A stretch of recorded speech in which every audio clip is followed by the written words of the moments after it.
Hey, Life with Box here. So today I'm going to be doing some annual maintenance of the car. There's a couple things that just kind of broke down over the years and I haven't really gotten a chance to fix it. So I'm just going to go over what I'm going to be doing. So here, of course, most important, I have the PA system. This is a new one, right? It's even got a new controller here. It's to replace my old one, which if you guys follow, I have had for many years now. I took out the panel and everything, but yeah, it stopped working. So I ordered a new one off Amazon, and it's pretty much the same thing.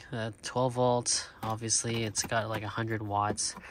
Not sure if that's true or not, but everything in here is the same except for the controller. So yeah, I'm going to be installing that. Let me show you the old one. So don't mind my really messy engine bay, but here is the old one. As you can see, it looks pretty much the same. Even says 12 volts, 100 watts in the back on this guy. Yeah, it's been working for about 3 or 4 years, and then all of a sudden it just kind of died on me. So I'm going to be replacing this. And then another thing that I'll be doing is upgrading my battery terminals. So like my trickle charge, wasn't sure which size to get, so I got both of the NOCO ones. Just because I don't drive the box that often, I would love to have it permanently, connected when I'm not driving. But I had the old terminals, and for some reason it stopped working. Maybe it just got corroded or something, and it actually stopped charging the car, actually in the middle of the winter. So that's why the car stopped, my battery died. So this could be, part of what I'll be installing. And then, oh yes, I got these new pods. These are really cool. Look at this. Okay, so I'm going to be replacing these Auxbeam ones, these old ones I've had forever. You can see these are, Auxbeam, 4 pods, 4 spotlights in a 3x3 inch pod. There's nothing wrong with them, but you can see, they've seen better days. It's like the paint is cracking, it's chipping. I painted a little bit of here just to because it was really coming up. You can see how it's flaking here. And I have like a yellow film over this to make it yellow. And if you look on the other side, same thing. This mount is rusting too, but it looks pretty beat up from the outside, but it's actually still working fairly fine. But I'm gonna change it up with this. Look at this. This is they call this like a 6D lens. So instead of a spot, it's got more of like a projected lens beam. And you can see here, look at that. That looks pretty cool, right? It's pretty much the same size. It's a 3x3 cube, as you can see right there. So installation should be fairly simple. I'm gonna be using the same bolts up on the top and then connecting it with the same wires, right? But it's gonna look like that afterwards, right? That looks pretty cool. So I'll be working on changing this. And then what else do I have here? Okay, so I have the Auxbeam gang switch. So it comes with all these goodies. This is actually bad because it's telling me what I don't have that I need to install. But it's pretty cool here. You can see you have a button for fan, right? If you need to flood, GPS, sway bar, air, whip. Oh, some people have their whip, the antenna lit up, light bar. I don't need that because my light bar is connected to my high beam switch, right? There's all these things that you can use. And then this just makes your connections to your auxiliary lighting or whatever a little bit more clean. Where is the panel? I have the panel here. Let me show you. It actually looks really nice. Here it is. So look at this. So basically you just stick the stickers on top of here. Let me show you what this is. So This is the Auxbeam aux power controller. It's or otherwise we call it like a gang switch. And then you would just put your stickers that you have and then just plop it over. And then this is the controller. This is pretty much like all metal. You can hear that. It's pretty good quality. And then there's also it's also backlit. So I think it's either blue or green color. I'm not completely sure. Once I plug it in, I'll show you guys. But let me show you where I plan on installing it. Okay, so currently this is what my old setup is right here.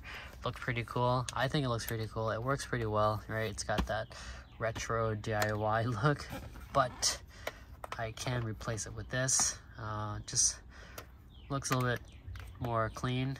I'm not entirely sure what I'm gonna do yet. I may leave this here and then, you know, possibly install this here, or I was also thinking up here. I don't know, what do you guys think? Up here, because then I can just kind of reach up there. Passenger can also help me press the buttons as well. If I put it here, it's not bad here as well. I just find that if it's in this corner, sometimes like it's kind of hard to reach and press if you need to do it on the fly. Just think about it, right? You're driving and you're like, oh, let me press the button. You can't really see it. You have to lean over and press it, right? Unless you memorize what is what. Whilst if it's here, right? You're driving, oh, press it in. It comes with the mount, so it would be fairly secure. You're not gonna just be like zip tying to anything. You can just screw it in. So it's either here or up here. I think it looks pretty cool up here too, but we'll see. Yes, another thing. This is new. This is the ATOTO F7 XC with built-in Apple CarPlay and Android Auto, and it has a bigger screen. It's got an 8-inch screen this time, right? So this is just installed this guy. Pretty nice, right? I think this one fits a little bit better than the F7 Pro with a 10-inch. I mean, it is a little smaller, but then the form factor looks a little better. The screen will be sharper. It's got an IPS screen, and again, it's got the built-in Apple CarPlay, which is just snappier, right? It works better. Let's see. Yes, I have this too here. So I'm gonna be using this. I'm not sure if you guys use it. It's basically electrical tape, but in a liquid form. So you don't have to be taped, because you know how when you use electrical tape over the years, and when it gets hot, whatever, it starts to like unwrap itself, right? And that's when water gets in, or salt, or if you live in like winter areas.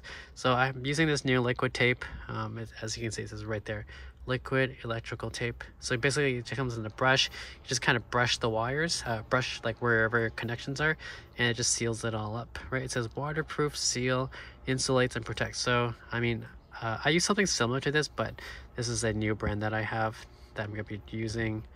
And yeah, just something to look out for if you're doing a lot of splicing and, you know, reconnecting, and you live in, you know, area with lots of rain and snow and salt. And then yes, I'm gonna also be changing my horn, because if you listen to it right now, it's fairly weak.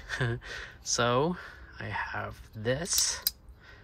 It's a horn button, and I'm not really sure where I'm gonna be installing it. Needs to be somewhere very accessible, right? I kind of like it here, but I'm not sure if there's enough space down here, just because look how thick that is, right? Might need to cut in a lot of things down there to make it fit. I'm not sure yet, but I did buy this this air horn. It comes with a little compressor. It's pretty loud. I haven't actually tested it yet, but I'm gonna be installing to replace this guy. It's dying. It sounds so sad. Anyways, that's kind of it for now. Oh yes, this is the old PA system controller, not working anymore, but at least the mount looks like it's the same one, so I can still use this. And yeah, so that's it. I'm going to be installing all this stuff within the next couple of days, or if not weeks.